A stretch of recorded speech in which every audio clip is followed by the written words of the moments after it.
Hello les gars et bienvenue dans la bibliothèque de l'étrange. Aujourd'hui, ça va être une petite vidéo recommandation de printemps. Pourquoi? Eh bien, parce que c'est une nouvelle saison qui commence. Espérons qu'il y aura des petites fleurs un peu partout. L'air, ça va se réchauffer un peu pour que je puisse sortir avec mon chien. Ne pas devoir rentrer à cause de la pluie très vite. Bon bref, revenons à nos moutons et je vais vous concocter une petite recommandation que j'espère ne vous laisserait pas indifférent. Sans plus attendre, le premier titre dont je veux vous parler, c'est Dom de Stephen King. Pourquoi? Parce qu'il y a une vibe printanière. Je sais pas pourquoi, ne me demandez pas pourquoi ça parle d'une petite bourgade qui est isolée par un dôme. À un moment donné, ils sont coupés. Il y a un dôme qui apparaît et les habitants, ils sont bloqués dans cet espace. Ils peuvent pas sortir, il y a personne qui peut rentrer, tu peux les attaquer, tu peux bombarder l'entrée, peu importe. Personne ne rentre, personne ne sort de cet endroit. Il y a des personnages hauts en couleur, des personnages que j'ai adorés et des personnages que j'ai détestés. L'intrigue est bien ficelée. On voit un peu la vie de ces personnages, les liens qui se tissent entre eux. On voit qu'il y a des magouilles un peu partout derrière cette façade de ville incroyable qui est menée à main de fer par un politicien qui ne va reculer devant rien pour arriver à ses fins. Et il y a des personnages que j'ai adorés, comme je disais, il y a des personnages que j'ai détestés. Je pense que vous pourrez avoir votre compte avec cette histoire. C'est un huis clos. Il y a plein d'événements qui vont se passer à l'intérieur. Sachez que c'est une œuvre complète, une œuvre de quasiment un millier de pages, je pense. Il y a des choses qui me font penser un peu à Atomic Knockers. Je me suis sentie un peu comme dans la fin d'Atomic Knockers. Si vous voyez de quoi je parle, c'est pas pareil. Enfin, cette fin, c'est pas pareil, mais les dernières pages, je me suis dit, ok, le gars, il est parti loin dans son délire. Il est vraiment parti loin dans son délire et on assiste à la décadence de cette ville, à des histoires d'amour et de vengeance, à des histoires bien sombres derrière une façade des villes modèles et des gens modèles. Il y a pour tous les goûts. Les personnages, comme je disais, c'est pour tous les goûts. Je vous le recommande. Pour moi, ça a une vibe printanière. Allez savoir pourquoi. Deuxième titre que je vous recommande avec beaucoup d'amour, c'est Soichi de Junji Ito. Junji Ito, c'est l'un de mes mangaka préférés avec ses planches incroyables qu'il nous propose chaque fois dans chaque tome. Et Soichi, c'est un de ses chefs d'œuvre, en tout cas pour moi. C'est sur un petit gars qui mange des clous pour... Oui, c'est bizarre. Il chose des clous pour arriver à cette carence en fer qu'il a. C'est le chouchou de sa maman. Même s'il fait des bêtises, gros comme la maison, sa mamoun, elle va toujours l'aimer et elle va quasiment toujours lui trouver des excuses, mais lui, c'est un petit démon. C'est un personnage qu'on mal aimé, un personnage attachant, à mon sens en tout cas. C'est un personnage que j'ai adoré. On voit tous ces bêtises qu'il fait avec ses petits poupées voodoo, avec toutes ces malédictions qu'il essaye de faire, d'embêter son frère et sa sœur. C'est incroyable, les planches sont magnifiques et on voit l'évolution de Junji Ito à travers les années. Et on a des histoires qui se mélangent avec d'autres personnages phares de Junji Ito, avec Tomie, mais aussi avec la femme, le mannequin requin. Enfin, vous voyez de qui je parle, plutôt la dame qui a une tête assez bizarre pour un mannequin, qui est très grande, qui a des dents, des requins, qui charcute toute cette concurrence. On a une histoire avec cette dame vers la fin du récit et personnellement, moi j'ai adoré le personnage de Soichi. C'est un personnage farfelu, un personnage que tout le monde ne pourra pas aimer parce que c'est trop bizarre, mais moi je l'ai adoré. Je préférais Soichi à Tomie pour que vous voyez un peu, la vibe. C'est bizarre, c'est bien dessiné et si vous ne connaissez pas l'art de Junji Ito, essayez Soichi. troisième titre que je vous propose dans cette recommandation de printemps, c'est Viens plus près. Viens plus près, c'est un court roman d'une centaine de pages sur la possession démoniaque d'une femme. À un moment donné, elle commence à avoir des rêves un peu bizarres, un peu chelous, et de plus en plus, elle se voit happée par ce démon intérieur qui, disons-le, va lui pourrir la vie, va faire n'importe quoi, va s'accaparer de son corps, et elle aura de plus en plus d'absence. Elle va pas se rappeler ce qu'elle a fait à la veille ou dans un petit laps de temps, parce que ce démon, il s'accapare son enveloppe charnelle, et jusqu'à la fin où c'est vraiment incroyable. C'est un roman allaitant, la plume elle est facile, elle est accessible, vous pouvez le lire dans une journée, dans quelques heures, c'est plié. Si vous le lisez assez vite, franchement dans 1 heure, 2 heures, c'est plié et vous avez une très très bonne lecture devant vous. Viens plus près, parfait pour le printemps. Un autre titre que j'ai adoré, que j'ai trouvé déstabilisant, incroyable dans la construction narrative, c'est Je sens grandir ma peur. Dans ce titre, c'est pareil, c'est un court récit d'une centaine de pages, si je me trompe pas. On est à côté, on est dans la psychologie du personnage principal, une femme qui est à côté de son mari, enfin, à côté de son copain. Il y a une atmosphère un peu étrange. Elle est en train d'aller avec son copain voir ses parents à lui, qu'elle avait jamais rencontré, mais elle n'est pas sûre qu'elle veut le voir. Il y a toujours cette atmosphère un peu lourde entre eux. Elle s'est dit, bah, de toute façon, je veux bientôt en finir, je sens que même si on s'aime, peut-être bientôt on va se quitter. Et il y a toujours ce mystère qui pèse, on voit un peu des petites bribes, des petites informations et on comprend pas trop ce qui se passe dans cette histoire. On voit un peu son passé, on voit un peu le moment du présent avec sa famille, on voit des trucs un peu chelous, enfin ça fait pas peur, mais on voit des trucs un peu chelous, des détails un peu chelous qu'elle identifie dans la maison de ses beaux-parents entre guillemets. Et tout au long de l'histoire, on a cette idée qu'elle va bientôt en finir, mais on ne sait pas de quelle manière. Les pièces du puzzle s'assemblent au fur et à mesure et la fin, je l'ai trouvée magistrale. Je m'attendais pas du tout à ça. C'est incroyable, je peux pas vous donner plus de détails parce que sinon je vais vous gâcher la surprise, mais c'est un titre que franchement vous pouvez le dévorer, le déguster. C'est parfait pour le printemps, c'est un petit titre tout mignon. Non, non, c'est pas pourquoi je dis ça. Non, c'est pas mignon quand on voit le dénouement, mais c'est un titre qui fait son petit effet.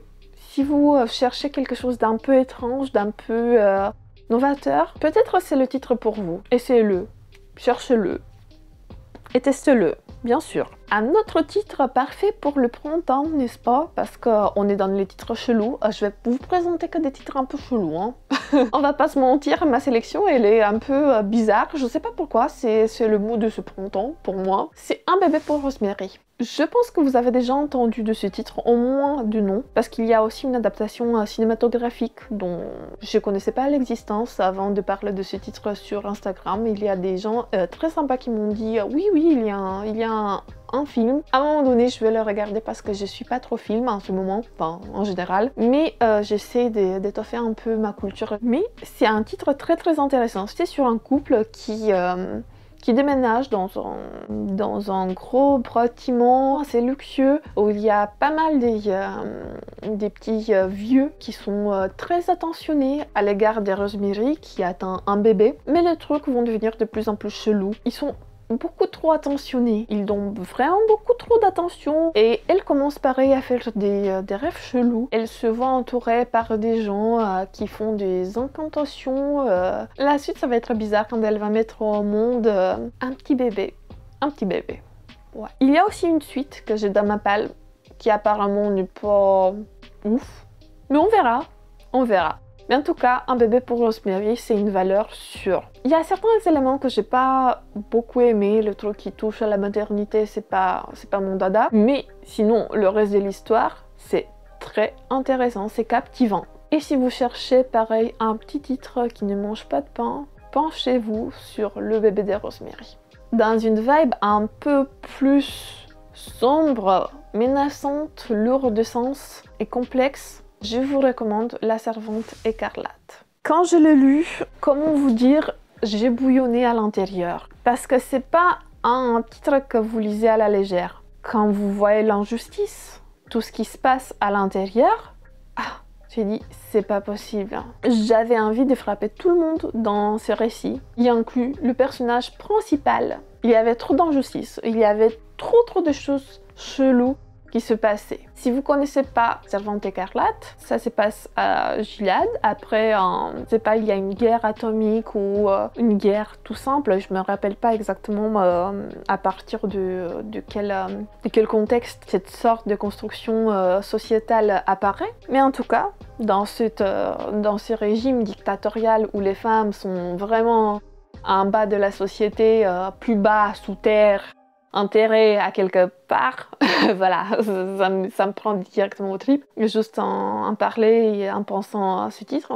Dans ce monde, comme je disais, après cette guerre, il y a une hiérarchie. Il y a des femmes qui peuvent avoir des enfants qui sont devenus des servantes, parce que dans ce monde, il faut savoir que la natalité est quasiment au point mort. Il n'y a que quelques femmes qui peuvent avoir des enfants et encore. Et ces femmes qui peuvent avoir des enfants sont traitées comme moins de rien. Elles passent d'un homme à l'autre, sont des servantes, elles sont enfermées dans des centres menés par les tantes des vieilles femmes qui, pour avoir un statut un peu privilégié, ils ont fait n'importe quoi, ils ont délaissé les femmes et ils commencent à leur infliger un traitement horrible pour le dresser en quelque sorte et pour les faire devenir des porteurs d'utérus parfaits pour des gens, pour des familles riches. Et du coup, on a le point de vue de ce personnage féminin. Elle nous raconte un peu son passé, son histoire avant de devenir une servante écarlate et son présent en tant que servante où elle doit coucher avec l'homme de la famille pour concevoir un bébé et pour assurer la lignée. Et il faut savoir que ce bébé dont elle va tomber enceinte, enfin, si elle tombe enceinte, elle pourra même pas le garder parce que c'est la famille qui va le garder et qui va l'élever. Et du coup, elle doit passer à une autre famille après. Je sais, je l'ai très mal vendu, mais croyez-moi, c'est très intéressant. Ça aborde des sujets poignants, des sujets d'actualité même, parce que dans certains pays, comme vous savez, le traitement des femmes, le droit de disposer de son propre corps, le droit d'avoir une vie normale, ne sont pas respectés. C'est vraiment un roman qui vous prend aux tripes. Il ne faut pas vous énerver comme moi, comme moi je l'ai fait. Je l'ai fait plusieurs fois quand je lisais ce roman. Il m'a donné même une mini panne de lecture parce que vraiment les événements qui se passaient là, je disais mais non, c'est pas possible. Mais je vous le recommande, c'est un roman poignant qui a 500 pages environ, ça se lit assez vite si vous êtes dans une bonne disposition. Le prochain titre et l'avant-dernier titre de cette sélection, c'est Bienvenue à Night Vale. Bienvenue à Night Vale, c'est un ovni littéraire, je sais pas comment le classifier sinon. C'est dans une petite ville, dans une petite bourgade où le temps s'écoule différemment. Il y a des anges, il y a des personnages qui ne vieillissent pas, il y a un des personnages qui a toujours 17 ans, depuis des dizaines d'années. Il y a des personnages qui peuvent se transformer en fonction de leur humeur du jour, notamment le petit garçon, qui a un lien aussi avec la fille qu'on verra plus tard, enfin dont je vous ai parlé un peu plus tôt. Il y a des personnages qui apparaissent dans cette ville, parce qu'en quelque sorte cette ville c'est aussi un huis clos. Quand tu fais le tour de la ville et tu veux sortir sur l'autoroute, en gros tu te retrouves au début, à l'entrée de la ville. C'est chelou, l'espace-temps n'a aucun sens, l'histoire n'a aucun sens. C'est bizarre, c'est chelou, mais je pouvais pas m'empêcher de tourner les pages et d'essayer de découvrir la suite. Je sais que ça pourrait pas plaire à tout le monde, mais pour ceux qui désirent avoir un titre what the fuck, Bienvenue à Night Vale, c'est le titre idéal pour vous. Et dans la même veine, dans un espace délirant, L'œil dans le ciel de Philippe K. Dick. Philippe K. Dick, c'est un de mes auteurs préférés de SF. Il a écrit plutôt des trucs chelous, parce qu'il était souvent sous drogue. Je sais pas, j'ai l'impression que mes auteurs préférés, quand ils écrivent des trucs que j'adore, ils sont tous sur LSD. Je sais pas. Oui, j'ai des goûts bizarres. En vérité, je sais même pas comment vous vendre ce titre. Parce que c'est tellement perché que...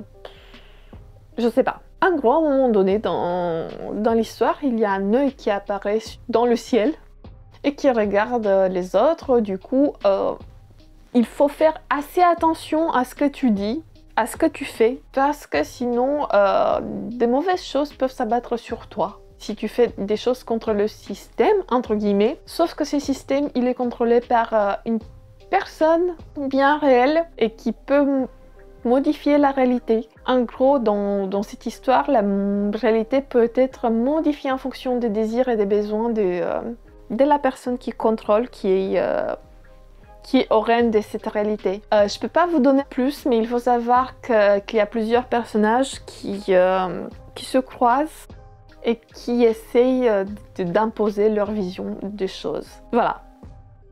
Je peux pas vous dire plus parce que vraiment c'est un titre très court et quand tu lis tu te dis ah ouais, ok,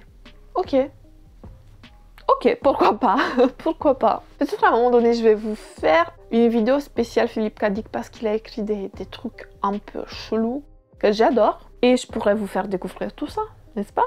Dites-moi si vous avez envie à un moment donné, n'hésitez pas. Et voilà, c'est tout de cette sélection de printemps. J'espère que vous avez trouvé au moins un titre qui vous donne envie. Je vous fais plein bisous. On se dit à la prochaine. Que les chats soient avec vous. Ciao tout le monde. Bisous.